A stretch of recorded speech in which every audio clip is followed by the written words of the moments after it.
आज मु कहबी आपण मानक एक नया ओडिया मूवी ऋतुखा विषय जे मूवी आसी तरंग प्लस रे एवं ऑलरेडी सोशल मीडिया रे चर्चा रे रही। मूवी रे direction करिसंती talented director Suraj Mahapatra जहांकर story line style बहुत इमोशनल एवं रियलिस्टिक।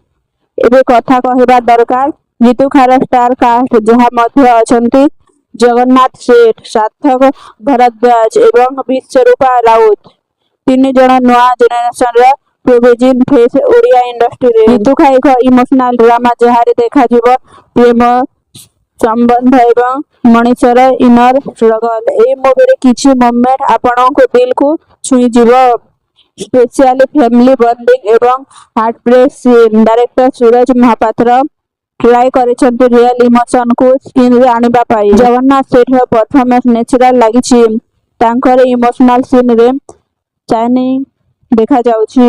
सार्थक भरद्वाज फ्रेश एनर्जी नै छंती स्क्रीन रे एवं विश्वरूपा राउत रो रोल सॉफ्ट किंतु इंपैक्टफुल।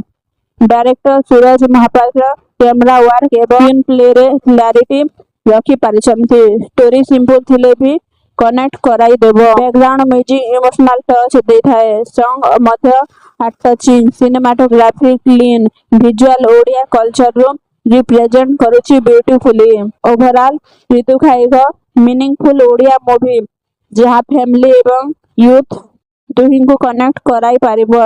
जदि आपण इमोशनल स्टोरी पसंद करंती ताहले एही मूवी वॉच करंतु। एही मूवी देखिबाकू भूलिबे नाही। तरंग प्लस रे रिलीज हेबो परे तरंग प्लस रे रिलीज हेबा परे डेफिनेटली देखिबो, मिस करंतु नाही।